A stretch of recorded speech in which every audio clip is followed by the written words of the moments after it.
오늘 말씀은 부활이 주는 믿음과 소망이라는 제목을 가지고 함께 말씀을 나누도록 하겠습니다. 겨울 내내 땅이 얼어 있잖아요. 추워서 얼어 있잖아요. 이제 봄이 오면 이 얼었던 이제 땅이 녹고 이제 땅에서 싹이 나오기 시작을 합니다. 또 가지밖에 없었던 나무에서 무엇이 핍니까?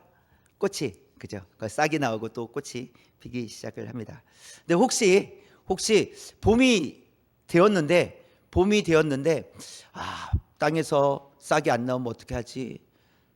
나무에서 꽃이 안 피면 어떻게 하지? 이런 고민을 하시는 분이 있나요? 이런 사람이 있을까요? 싹이 안 나오면 어떡하지? 이런, 그렇죠? 하는 분들은 아마 없을 겁니다. 왜냐하면 우리가 경험을 통해서 봄에는 싹이 나오고 꽃이 핀다는 것을 이미 알고 있고요. 그 누구도 의심하지 않는다는 거예요. 그렇죠? 혹시 지나가다가 울고 있는데 왜 우십니까? 싹이 안 날까 봐 울고 있어요. 이런 분들은 도와주셔야 돼요. 좋은 병원에 데려다 주시든지. 왜냐하면 의심하지 않는다는 거예요. 왜냐하면 봄에는 싹이 나거든요. 그렇죠? 또 나무에서는 꽃이 피거든요. 그래서 결코 의심하지 않습니다. 그리고 혹시나 의심한다 할지라도 땅에서 싹이 나오겠습니까? 안 나오겠습니까? 싹은 나온다는 거예요. 아무리 의심해 안 나올 거야 이렇게 생각해도 싹은 나오게 된다는 것이죠. 그게 사실이기 때문에, 그렇죠? 그것이 자연의 법칙이기 때문에 그렇다는 것입니다. 그래서 예수님의 부활하심은 반드시 성도들의 부활과 연결이 됩니다. 그러니까 반드시 연결이 돼요. 예수님께서 부활하셨다면 반드시 성도들도 부활하게 될 거라는 거예요. 이게 연결이 되는데, 오늘은 예수님께서 부활하신 날을 기념하는 부활주일이에요. 그렇죠? 예수님의 부활을 우리가 기념하는 이유가 있겠죠.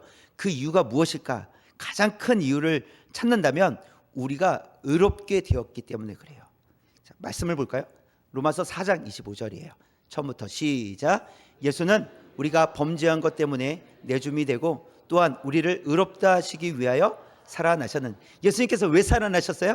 우리를 의롭다 하시기 위해서, 의롭게 하시기 위해서 예수님께서 살아나셨다, 이렇게 말씀하고 있어요.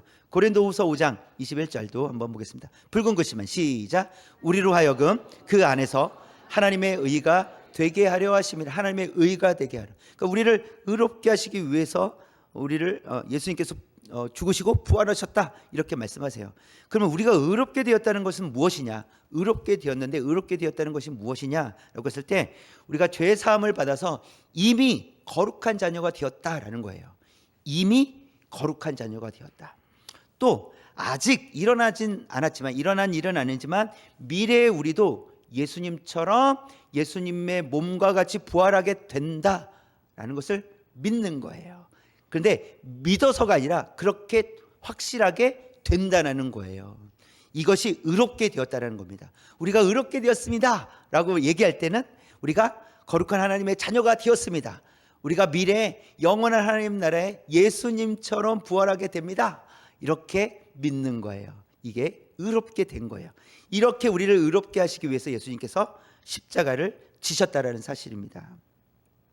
그렇다면 성도는, 이렇게 의롭게 된 성도는 이 땅에서 어떻게 살아가게 될까요? 우리 세 가지를 살펴보도록 하겠습니다. 첫 번째, 같이 읽겠습니다. 성도는 부활하신 예수님을 믿으며 살아갑니다. 성도는 부활하신 예수님을 믿으며 살아가요. 많은 사람들은 과연 천국이 있을까? 부활이 있을까? 이런 질문을 합니다. 또 의심스러운 목소리로 묻기도 하는 거예요. 정말 그런 일이 있습니까? 정말일까? 이런 거죠. 왜냐하면 천국은 눈에 보이지 않기 때문에 그래요. 새싹은 눈에 보이잖아요. 봄이 되면 새싹이 올라오는 걸 눈으로 볼 수 있잖아요. 그러면 그렇기 때문에 의심하는 사람이 없다라는 거예요. 그러나 천국은요, 눈에 보이지 않아요. 그렇기 때문에 의심하게 되는 것은 너무나도 당연하다라는 거예요. 왜 의심합니까? 이럴 필요가 없어요. 안 보이는데 의심할 수밖에 없죠. 그러나 그렇다면 이 의심하는 사람들이 있지만 또 믿는 사람들이 있단 말이에요. 그렇죠? 그처럼 믿어지는 사람과 믿어지지 않는 사람으로 나누어지게 됩니다. 그럼 이런 차이가 있다라는 거예요. 왜 믿어지는 거지? 왜 믿어지지 않는 거지? 이유가 있을 거 아니에요. 그렇죠? 성경은 그 차이를 이렇게 설명해 줍니다. 영이 살아난 사람은 믿어지고 영이 죽어 있는 사람은 믿어지지 않는다는 거예요. 이걸 다시 설명을 드리면 모든 사람은 육체가 있어요. 그렇죠? 육체가 없으신 분 손 들어보세요. 손 드는 것 자체가 육체가 있는 거잖아요. 그렇죠? 이렇게 이게 육체잖아요. 그리고 정신, 그러니까 정신이 있어요. 생각, 이성적인 생각. 그러니까 모든 사람은 육체가 있고 이 육신을 가지고 이 정신이 있어요. 그러니까 생각하며 살아가요. 그렇죠? 그래서 모든 사람은 다 살아있는 것처럼 보인다고요. 근데 성경은 다 살지 않았다라고 얘기해요. 성경은 아담과 하와가 범죄했을 때 다 죽는다. 반드시 죽는다. 그리고 죄로 말미암아 죽었다. 이렇게 얘기하고 계세요. 그러면 우리 몸은 지금 살아있는데 왜 죽었다고 얘기할까요? 라는 거죠. 그랬을 때 이것은 이렇게 설명하는 거예요.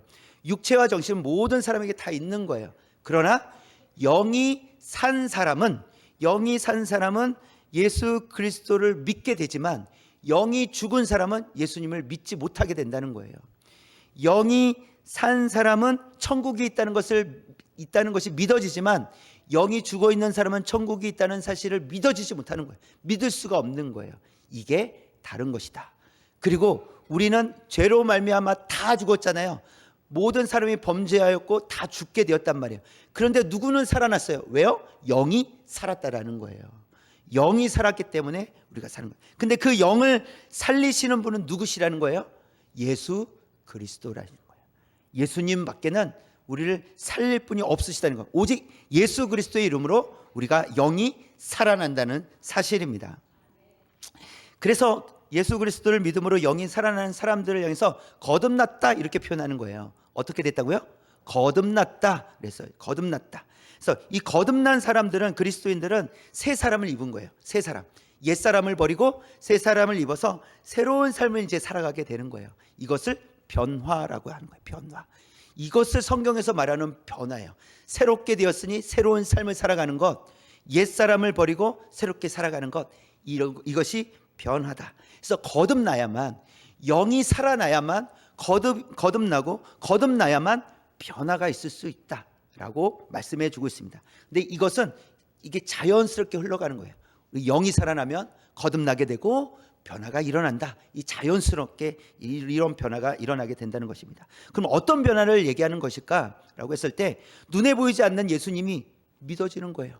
눈에 보이지 않는 예수님이 나를 위해서, 한 번도 만나보지 않았던 예수님이 나를 위해서 십자가를 지시고 부활하셨다는 사실을 믿는 거예요. 이게 변화예요. 이게 변화. 이게 믿어지지 않으면 아직 변화가 안 되는 거죠. 이게 믿어지면 거듭난 게 맞구나라는 거예요.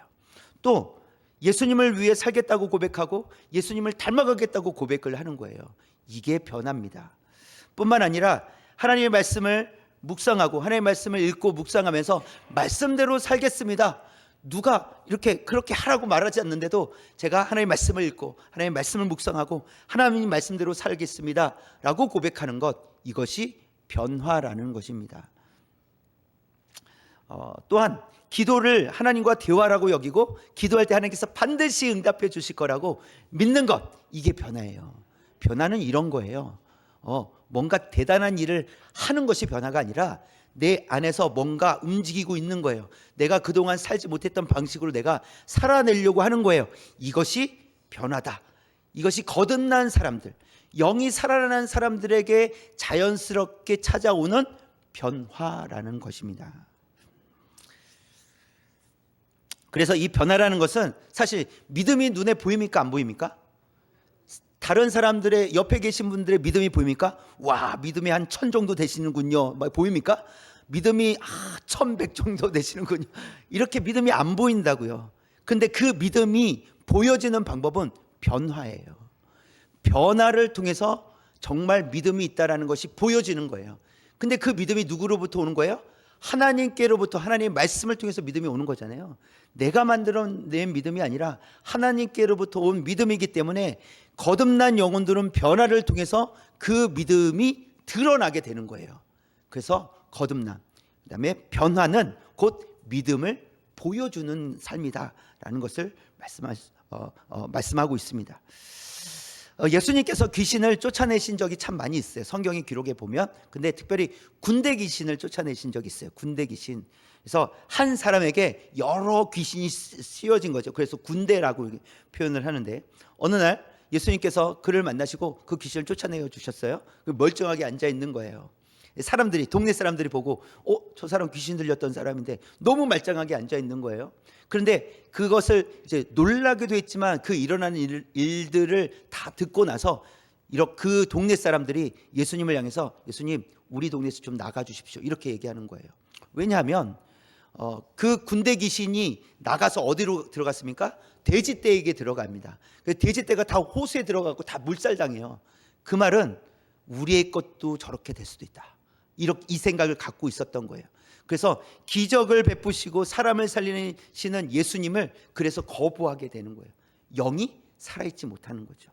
그런데 반대로 이제 귀신이 이게 쫓겨난 그 귀신 들렸던 사람은 그 멀쩡하게 되었을 때 예수님 앞에 나가서, 자, 예수님 따라가고 싶습니다, 이제 예수님과 함께 동행하고 싶습니다, 이런 얘기를 해요. 그때 예수님께서 그 사람에게 이렇게 말씀하세요.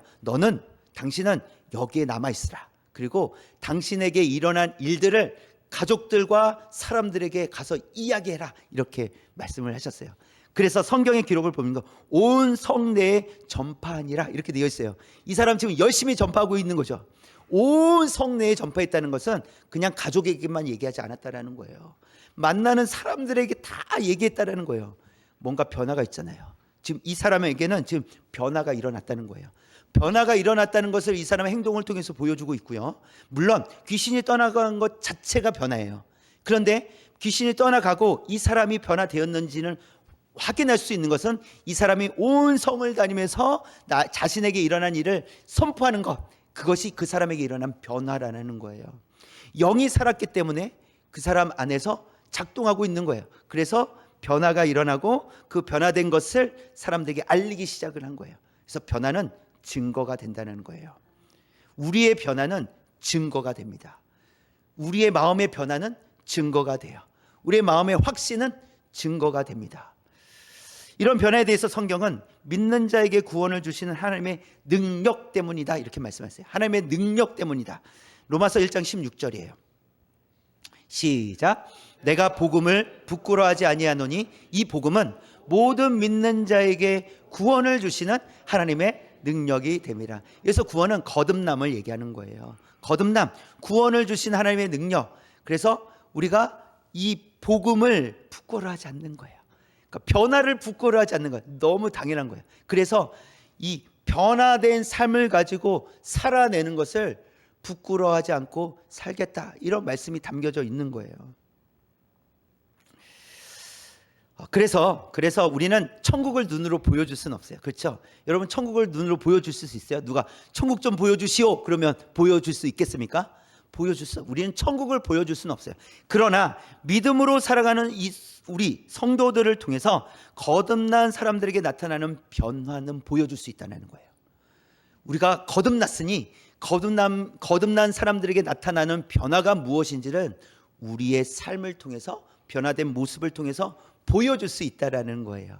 그래서 우리가 천국의 확신을 가지고 살아갈 때 그들은 물론 천국의 확신을 갖지는 못한다 할지라도 천국의 확신을 가지며 살아가는 변화된 우리는 볼 수 있다라는 겁니다. 저와 여러분이 예수님을 믿는 믿음으로 또 변화된 모습을 드러내는 그런 하나님의 자녀들 되시기를 주님의 이름으로 축원합니다. 두 번째입니다. 두 번째, 시작. 성도는 부활의 소망으로 살아갑니다. 의롭게 된 성도들에게 나타나는 또 하나의 변화는 소망을 따라 살아가게 된다는 거예요. 소망이 생긴다는 거죠. 그것을 잘 기록해 놓은 말씀이 요한일서 3장 2절 3절에 있습니다. 같이 한번 붉은 글씨만 읽어보도록 하겠습니다. 시작. 앞으로 우리가 어떻게 될지는 아직 밝혀지지 않았습니다만 그와 같이 될 것임을 압니다. 이런 소망을 두는 사람은 누구나 그가 깨끗하게 하신 것과 같이 자기를 깨끗하게 합니다. 네, 2절을 다시 보시면 앞으로 우리가 어떻게 될지, 앞으로 어떤 일들이 일어날지 우리는 아직 모릅니다. 보질 못했기 때문에 밝혀지지 않았지만 그와 같이 될 것을 믿습니다. 그와 같이가 누굽니까? 그가 누굽니까? 예수님. 예수님처럼 될 것을 믿습니다.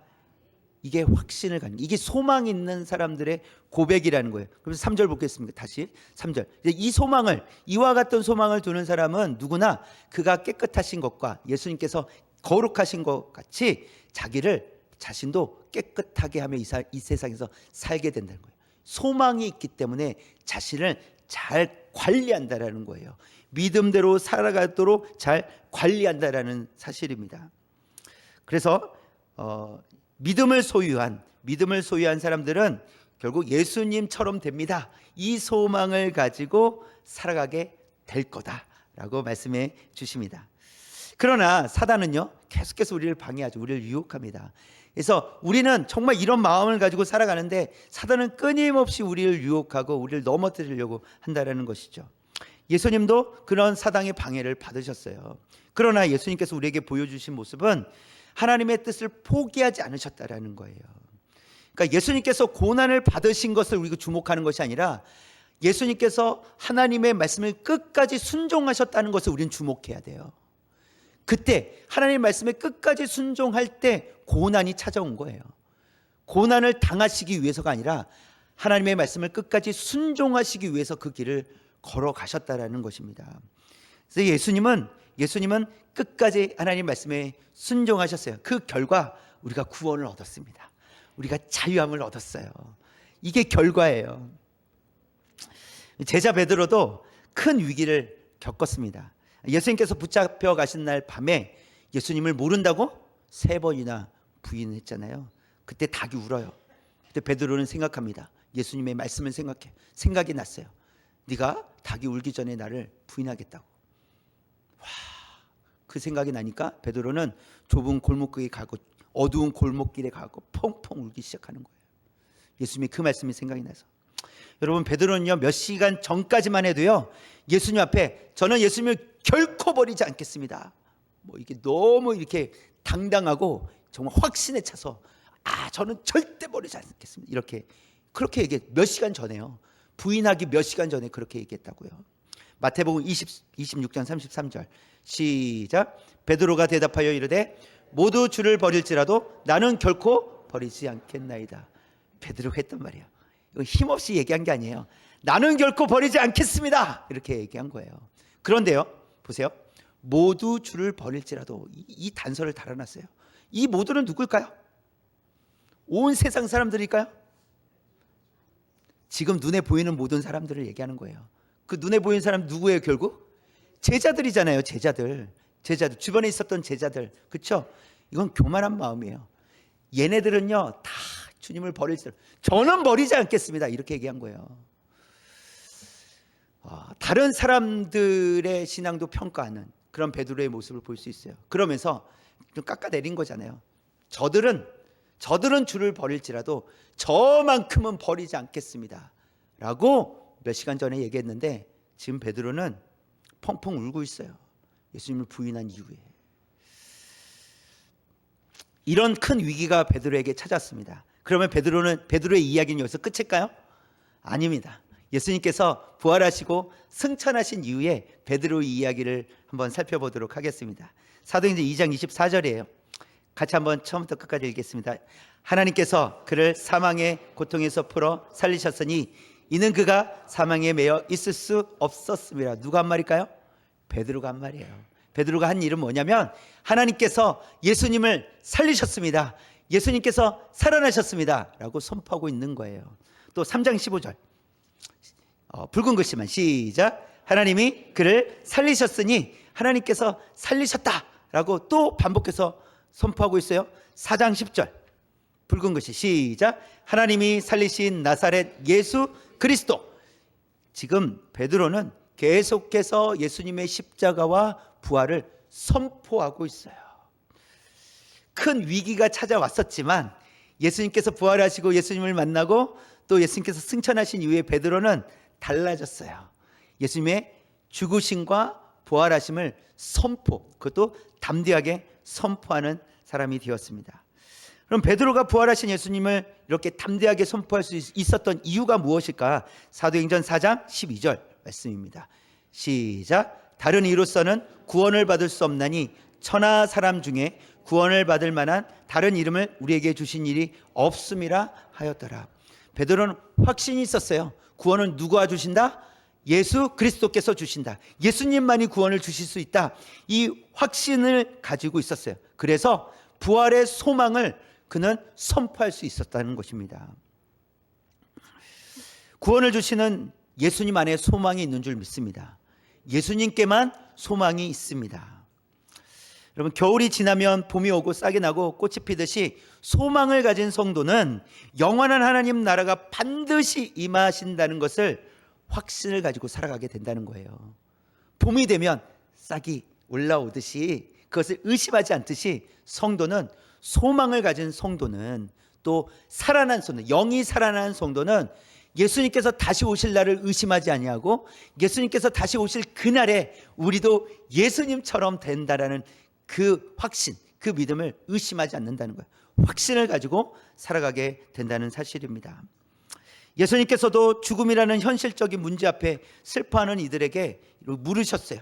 요한복음 11장 25절 26절에 시작. 예수께서 이르시되 나는 부활이요 생명이니 나를 믿는 자는 죽어도 살겠고 무릇 살아서 나를 믿는 자는 영원히 죽지 아니하리니 이것을 내가 믿느냐? 여러분 뭐라고 대답하시겠습니까? 아멘. 아멘. 힘없이 아멘 하시면 안 됩니다. 확신을 가지고 아멘.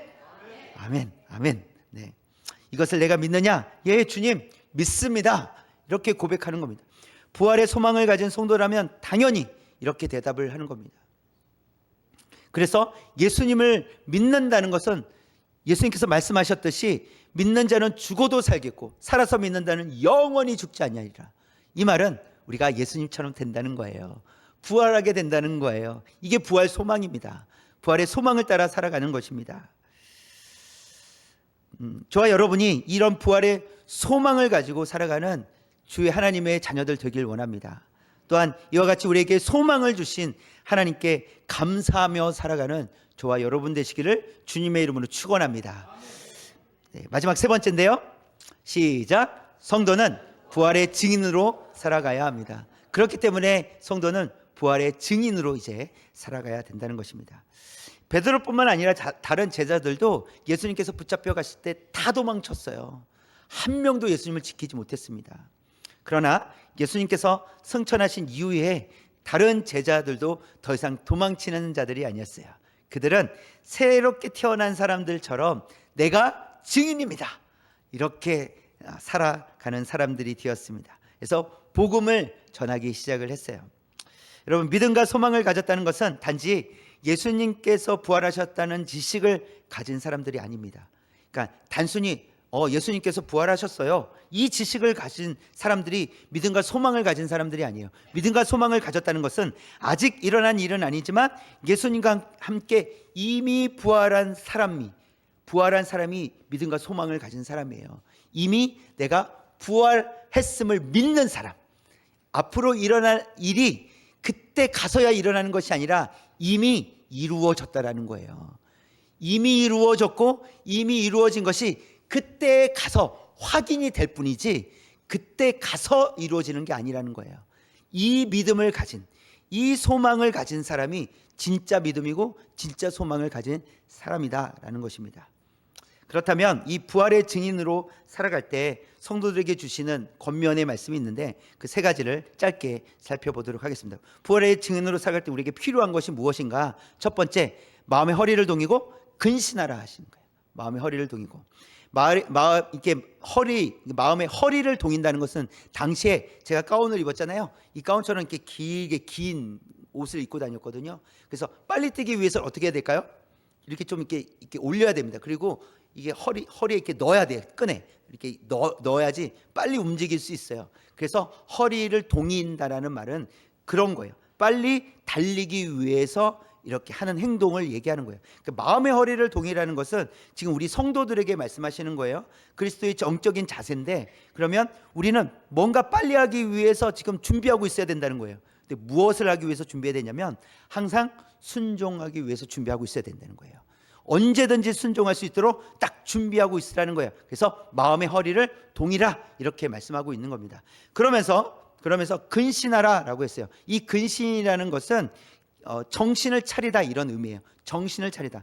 또 다른 말로 하면 술 취하지 않는다 이런 말씀이에요. 그래서 정신을 차리다라는 것은 다른 것에 마음을 빼앗기지 않도록 정신을 차리고 있어라. 그리고 언제든지 순종할 준비를 해라 이런 말씀이에요. 그래서 우리에게 원하시는 것이 무엇이냐면 순종할 준비를 하라는 거예요. 다른 데 마음을 빼앗기지 말라는 거예요. 하나님의 말씀에 집중하라는 겁니다. 그럴 때 우리가 순종할 수 있다는 것을 말씀해 주십니다. 이게 첫 번째입니다. 두 번째 권면하는 것은 거룩하라고 하십니다. 거룩하라. 네. 거룩하라고 하시는데 자, 16절에 있는 말씀을 한번 읽어볼게요. 16절 시작. 기록되었을 때 내가 거룩하니 너희도 거룩할지니라. 성도란 거룩한 백성이라는 의미예요. 성도, 성도 거룩한 백성이라는 의미인데, 네. 그래서 다 성도가 아니에요. 교회를 출석하고 있다고 다 성도가 아니라 좀 구분해서 이렇게 용어가 구분이 되어 있어요. 그러니까 하나님을 믿고 구원받은 사람들 향해서는 성도라고 하지만 그런 확신이 없는 분들 향해서 교인 이렇게 표현을 해요. 굳이 표현한다면 그렇다는 거예요. 그러니까 성도는 거룩한 백성이기 때문에. 근데 왜 거룩한 백성이에요? 하나님으로부터 구원을 받은 백성. 그러니까 거룩한 백성이에요. 그래서 성도라고 이야기하는 겁니다. 그렇다면 성도, 거룩한 백성은 우리의 거룩함은 어디로부터 왔을까요? 하나님께로부터 온 거예요. 그게 거룩함이거든요. 그래서 하나님께로부터 거룩함이 왔고 우리가 그 거룩함을 누리고 있단 말이에요. 그러면 우리가 나타내는 거룩함은 곧 누구의 거룩함이에요? 하나님의 거룩함이 되는 거예요. 그래서 16절 말씀을 좀 다르게 좀 쉽게 더 말씀을 드리면 하나님께서 내가 거룩하고 너희는 내 자녀이니 나의 거룩함을 너희가 드러내며 살아라 이렇게 말씀하시는 거예요. 내가 거룩하고 너희는 내 자녀이니까 나의 거룩함을 네가 대신해서 너희가 대신해서 그 거룩함을 드러내라. 그래서 성도들의 거룩함은 곧 누구의 거룩함이라고요? 하나님의 거룩함이에요. 그래서 하나님의 거룩함이 되어야 된다는 거예요. 우리가 이 사실을 안다면 우리가 어떻게 살아야 될까? 우리의 행동이 하나님의 거룩함을 드러내는 삶이 되어야 되구나. 이걸 깨달은다면 우리는 조금 더 우리의 삶을 어떻게 살아갈 것인지 고민할 것이고 또 더 거룩한 자녀답게 거룩한 백성답게 살아갈 것이라는 것입니다. 그래서 두 번째는 거룩하라 하시고요. 세 번째는 서로 사랑하라 하십니다. 22절에 있는 말씀이에요. 시작. 너희가 진리를 순종함으로 너희 영혼을 깨끗하게 하여 거짓이 없이 형제를 사랑하기에 이르렀으니 마음으로 뜨겁게 서로 사랑하라. 마음으로 뜨겁게 서로 사랑하라. 이게 뜨겁게 사랑한다는 것은 거짓이 없다. 그리고 깊이 있게 사랑한다 이런 말이에요. 근데 베드로가 지금 그 성도들에게 편지를 쓰며 하고 있는 말이잖아요. 근데 베드로는 어떤 장면을 떠올리면서 이 글을 썼을 거예요. 어떤 장면일까요? 예수님께서 마지막 만찬 때 제자들의 발을 닦아주시면서 하셨던 말씀이 있어요. 요한복음 13장 34절 35절 시작. 새 계명을 너에게 주노니 서로 사랑하라. 내가 너희를 사랑한 것과 같이 너희도 서로 사랑하라. 너희가 서로 사랑하면 이로써 모든 사람이 너희가 내 제자인 줄 알리라. 베드로는 예수님의 말씀을 직접 들었잖아요. 이 말씀이 기억에 났고 그래서 성도들 향해서 서로 뜨겁게 사랑하십시오. 예수님께서 우리에게 가르쳐 주신 말씀입니다. 라고 하고 있는 겁니다. 그래서 우리는 서로 사랑하는 것만으로도 어떤 삶이 됩니까? 증인이 삶이 된다는 거예요. 여러분, 우리가 서로 사랑하는 것만으로도 그것이 증인이라는 거예요. 증거가 된다는 거예요. 하나님은 살아계시구나. 예수님은 살아계시구나. 예수님의 사랑이 이 공동체에 있는 게 맞구나. 예수님께서 살리신 게 맞구나. 그래서 우리가 사랑하는 것만으로도 우리가 증인으로서 살 수 있다는 것입니다. 여러분, 부활의 증인으로 산다는 것은 뭔가 대단한 일을 하는 것이 아니에요. 거기서부터 되는 것이 아닙니다. 뭔가 큰 일을 해야지 증인이 되는 것이 아닙니다. 하나님께서 우리에게 말씀을 주셨으니 말씀에 순종하기를 힘쓰는 것, 거기서부터 시작인 거예요. 또 우리를 이미 거룩하게 해 주셨으니 우리가 거룩한 백성답게 살아가는 거예요. 거기서부터 시작이에요. 또 이미 우리에게 사랑을 보여주셨으니 그 사랑을 따라 살아가는 것, 그 사랑을 따라 살려고 애쓰는 것, 여기서부터 시작이라는 거예요. 우리 교회가 뭔가 대단한 일을 해서 좋은 교회, 큰 교회가 되는 것이 아닙니다. 하나님께서 우리에게 주신 말씀을 따라 순종할 때, 그리고 거룩하게 해주심을 따라 우리가 거룩한 백성답게 살아갈 때, 우리에게 베풀어 주신 그 사랑을 깨달아 그 사랑을 실천할 때 건강한 교회가 되는 거예요. 하나님께 쓰임받는 교회가 되는 겁니다. 우리가 예수님의 부활하심을 통해서 우리가 증인으로 살아갈 때 뭔가 대단한 일을 해보자, 큰 일을 해보자, 이런 것이 아니라 하나님 말씀 앞에 먼저 엎드리고 우리를 거룩하게 해 주셨으니 거룩한 삶을 살아야겠다고 결단하고, 우리가 사랑하기가 때로는 힘이 들 수 있지만 그럼에도 불구하고 그 사랑을 나타내 보이겠다고 힘쓰는 저와 여러분, 우리 목양중앙교회 되시기를 주님의 이름으로 축원합니다.